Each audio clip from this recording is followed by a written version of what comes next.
é o Evangelho segundo Jesus, o Cristo, a fonte eterna, o Criador, a manifestação do Criador, a expressão exata do ser de Deus.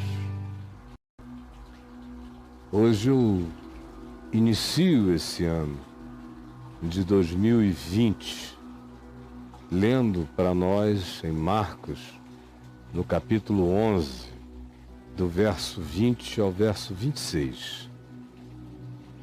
E passando eles de manhã, Jesus e os discípulos viram que a figueira que Jesus havia amaldiçoado, dizendo: jamais nasça fruto algum de ti, viram eles que essa figueira, que estava no caminho entre Betânia e Jerusalém, que é um caminho curto, havia secado desde a raiz.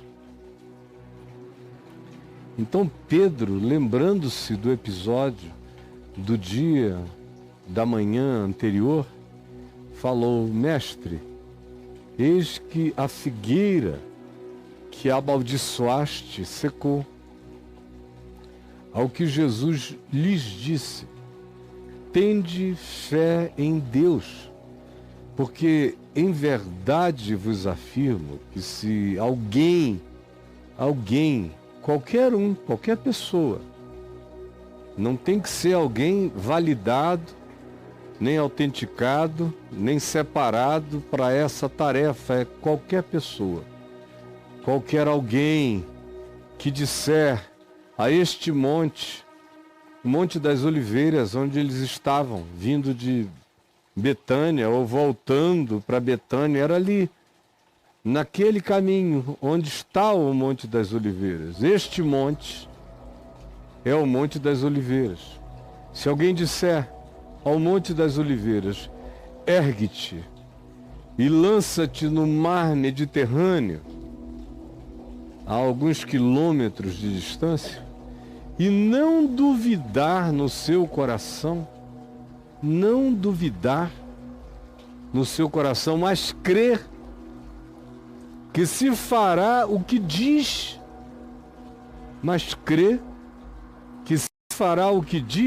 assim será com ele, com essa pessoa, com qualquer pessoa, com qualquer alguém, comigo, com você também. Por isso eu vos digo que tudo quanto em oração pedirdes, crede que já recebestes. Crede que recebestes. Crede que toda oração já é passado. A oração não é futuro. Se ela é feita com todo o coração, sem dúvida, ela tem que terminar como um passado realizado. Por isso vos digo que tudo quanto em oração pedirdes, crede que já recebestes. E assim será convosco, se vocês aprenderem a crer de tal maneira que o pedido já termine como um acontecimento do passado. Porque a fé, que é a certeza das coisas que se esperam e a convicção de fatos que se não veem, faça com que o que antes era futuro agora seja mais do que presente, já se torne passado. Crede que já recebestes e assim será. Deus dirá amém. Assim será convosco. E quando estiverdes orando, no processo de fazer futuro, virá passado. No processo de fazer o que não é, se tornar já naquilo que já até foi e de graça se tornou presente em nossa vida.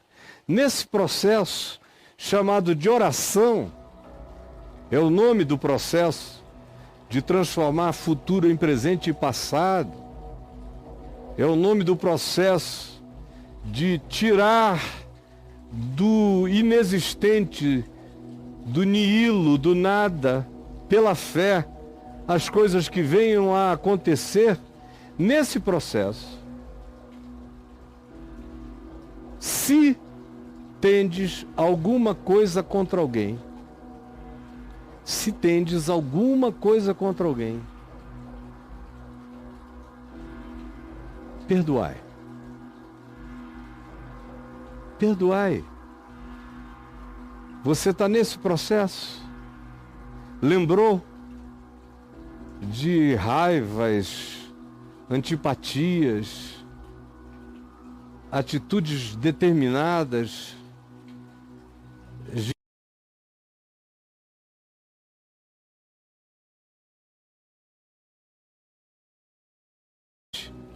em relação a quem você se tornou um ser contra. Um ser contra. Se você, no processo da oração, que é trazer as coisas que não existem à existência, que é trazer as coisas que se esperam para que se tornem factualidades já absorvidas por nós. Se nesse processo você lembrar que você existe em estado contrário à existência de algumas pessoas, se você deseja que certas pessoas morram, eu conheço muita gente que deseja que certas pessoas morram, que dizem, quando não confessam para outros publicamente, dizem para si mesmos que gostariam muito que aquela pessoa morresse.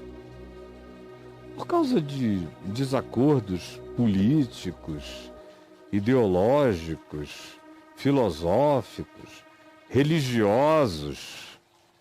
Eu queria que esses caras morressem. Desejaria de todo o meu coração que a vida deles fosse encurtada, ou que eles secassem. E no processo você lembra que amaldiçoa pessoas, como se elas fossem figueiras enxeridas. Você lembra dos seus espíritos de antagonismo, dos seus vetos fechados e definitivos contra pessoas.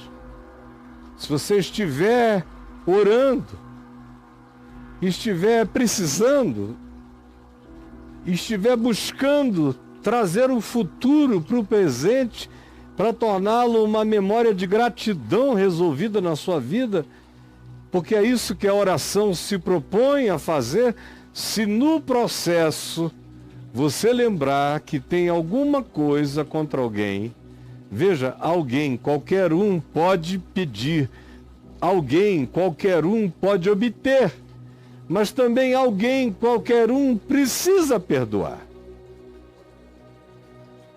Não há acepção de pessoas, nem para ter acesso e nem na condição para ter acesso. A condição para ter acesso é simples e definitiva. Se em oração lembrardes que tendes alguma coisa contra, aquela coisa maligna que nasce dentro da gente e a gente alimenta, ou a gente dá razão a si mesmo até a morte. Se você lembrar disso, perdoe, tire, limpe, arranque isso pela raiz de dentro de você. Para quê? Para que o vosso Pai Celestial vos perdoe as vossas ofensas. Mas se não perdoardes, também vosso Pai Celeste não vos perdoará as vossas ofensas. O que nos deixa saber, por Jesus, nos informa com clareza, que a oração respondida tem a ver com um coração em harmonia. É uma fé que não é apenas um grito de ousadia, mas é uma decisão de harmonia.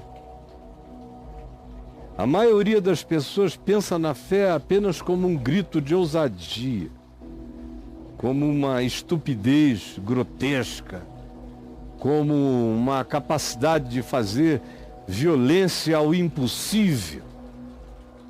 Esse é o ser humano de fé. Mas Jesus diz, sim, tem que ter fé, mas essa fé não valerá de nada se houver raiz de amargura, se houver antipatia introduzida no coração. Nada acontecerá. Tudo pode acontecer, mas nada acontecerá se você, em oração, verificar que tem algo contra alguém e não perdoar. Então pare de orar. Levante-se. Vá. Você pode até obter muitas coisas. Tem pessoas que não creem em nada e obtêm milhões, bilhões, trilhões pela sua determinação, pela sua obstinação. Até muitas vezes pela falta de princípios que só decorrem da fé. Não é disso que eu estou falando. Não é de ter, eu estou falando é de ser. O que Jesus está ensinando é isso. Que a minha oração, de qualquer um, minha ou sua, de qualquer alguém, pode nos capacitar a enfiarmos a mão no futuro. Certeza de coisas que se esperam, certeza.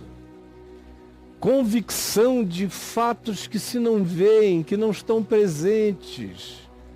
Qualquer um. Jesus disse, se crê que recebeu e não duvidar no seu coração, assim será com ele. Em verdade eu vos digo que mesmo se disserdes a este monte das oliveiras, para que ele se transplante para o mar Mediterrâneo, a 80 quilômetros daqui, assim será convosco. Nada é impossível se o seu coração tiver essa fé que não duvida. Primeira coisa que a gente tem que pensar é que essa é uma fé muito rara, porque a maioria de nós não crê em praticamente nada.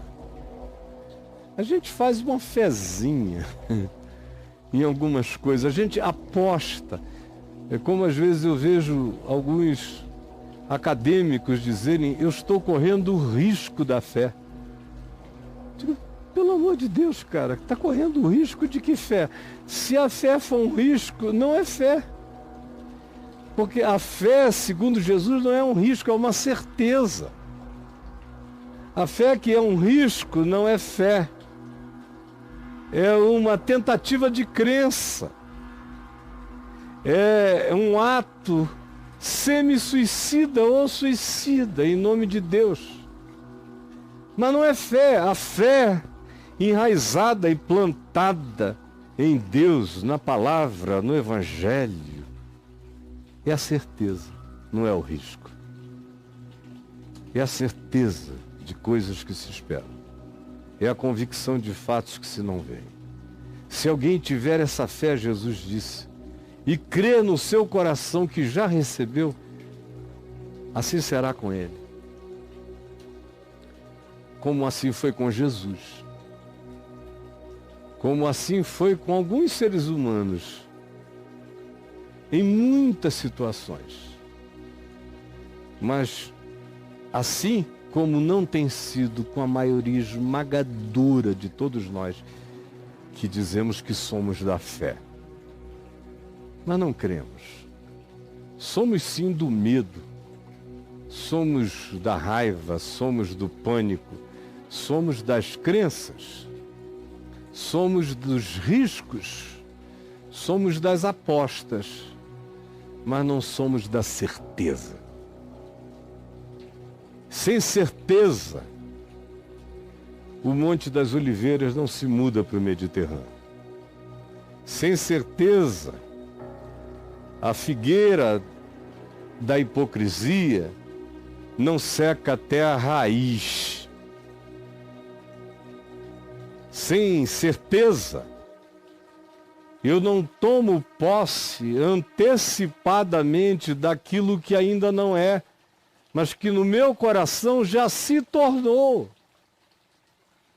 De tal modo que essa fé também produz gratidão antecipada. Ela não espera resultados, ela se antecipa aos resultados com o coração cheio de gratidão. Porque quem não duvida e pela fé crê que já recebeu, fica grávido de gratidão. É óbvio que é assim. Portanto, essa oração já vem carregada da gratidão dos que tomaram posse, dos que são possuidores daquilo que tinham pedido. E agora já nem pedem mais, porque a fé é a certeza da obtenção. No coração não há dúvida, há uma pacificação. E essa pacificação só vem se o coração estiver em paz com o próximo, com a vida, com a existência, com a criação, com o Criador. Ninguém fica em paz com o Criador se não ficar em paz com a criação, se não ficar em paz com a existência, se não ficar em paz com as criaturas, se não ficar em paz com o próximo. É óbvio. O que Jesus está dizendo aqui é o óbvio, é a aritmética do óbvio espiritual. E diz, por isso, se no processo de fazer futuro virá presente e alegria já do passado, porque no seu coração já se cumpriu, você lembrar que você tem alguma coisa contra alguém, perdoe. Porque sem perdão não há harmonização das dimensões. Sem perdão, meu Pai Celeste não me perdoou, e se eu não sou perdoado, eu não sou um ser integrado. Quando eu sou perdoado, eu já tenho a mão no futuro. Quando eu sou um ser que perdoa, eu já estou de posse de tudo quanto no espaço-tempo ainda seja futuro, mas a fé não conhece o futuro. Assim como a fé não se abala com o passado. A fé, ao passado, atribui a graça de Deus que perdoa. E ao futuro, projeta a graça de Deus que já fez e já faz acontecer aquilo que, sem dúvida, ao contrário, em harmonia com o Criador, com a criação e com o meu semelhante, eu peço. Eu me torno um com as possibilidades infinitas de Deus. Basta eu me harmonizar. Basta que no meu coração não haja ódio, nem raiva, nem mágoa, nem maldição, nem o desejo da morte em relação a ninguém. Aí, qualquer um, eu aqui, sentado aqui, posso mover o Monte das Oliveiras. Faço uma oração aqui que pode ter consequências lá no Irã. Faço oração aqui que pode ter consequências na Venezuela. Faço oração aqui que pode ter consciência no governo brasileiro. Faço orações aqui que podem curar pessoas distantes daqui, do outro lado do oceano. Mas a fé não conhece passado, presente e futuro. Ela é a certeza de coisas que se esperam, portanto ela está para além do espaço-tempo. E ela me coloca para além do espaço-tempo.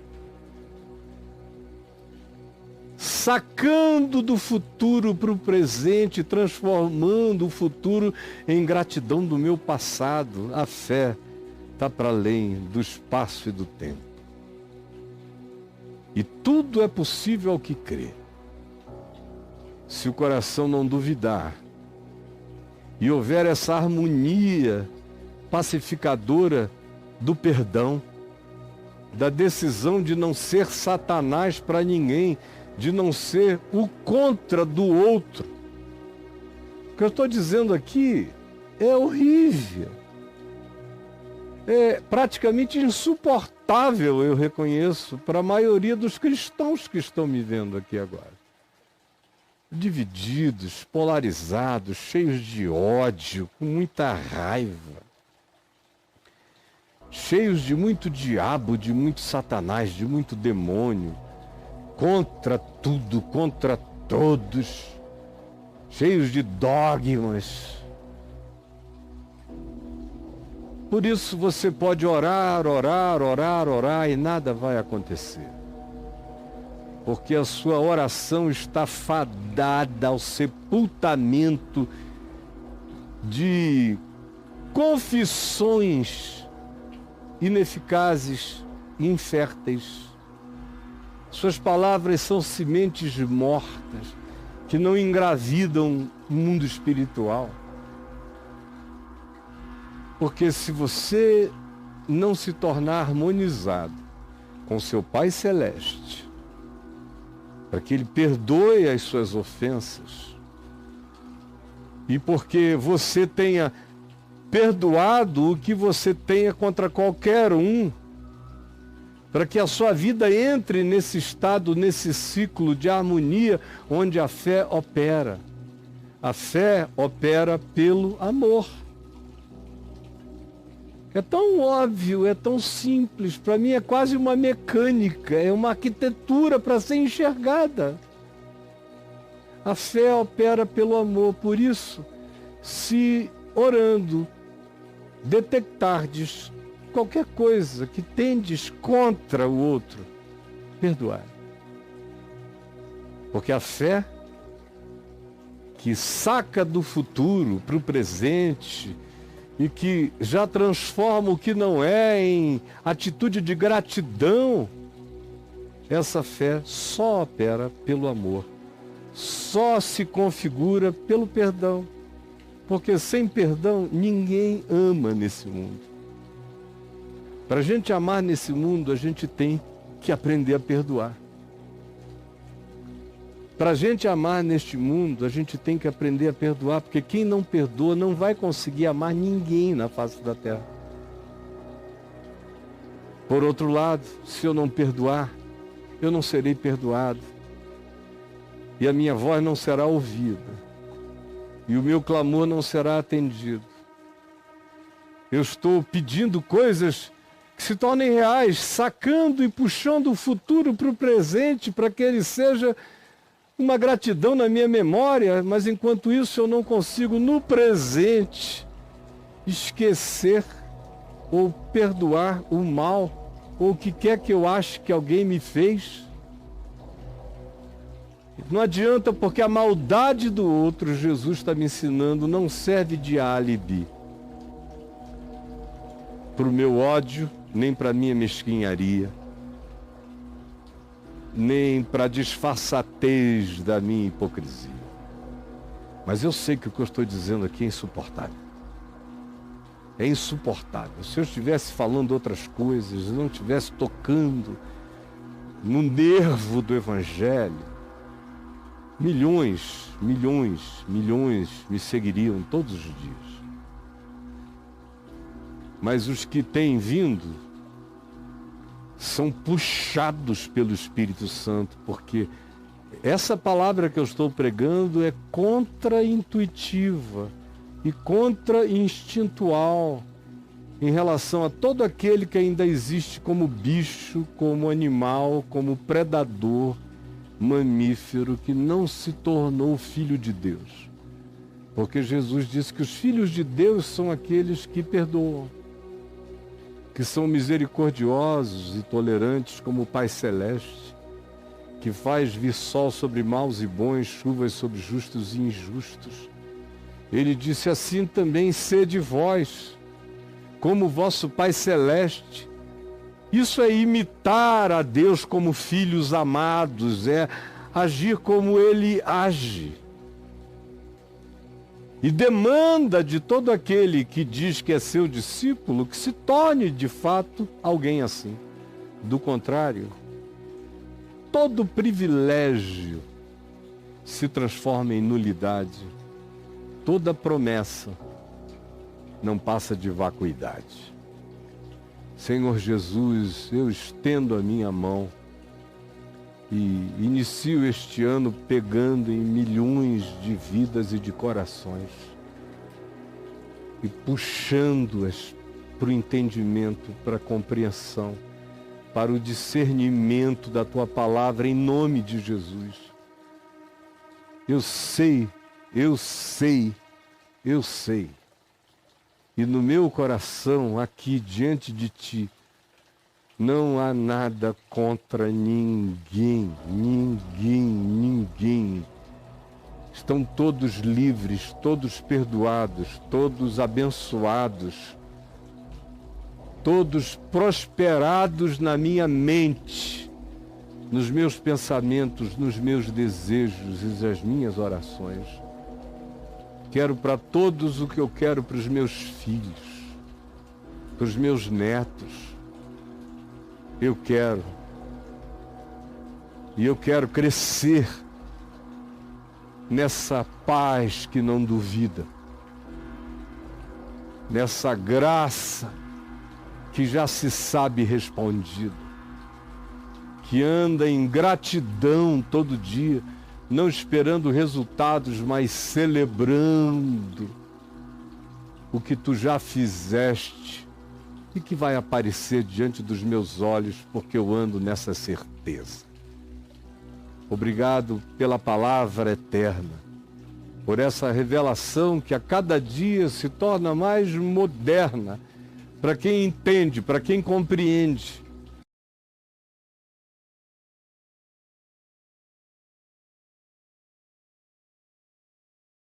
Não sabem o que é amar, não sabem o que é o Evangelho.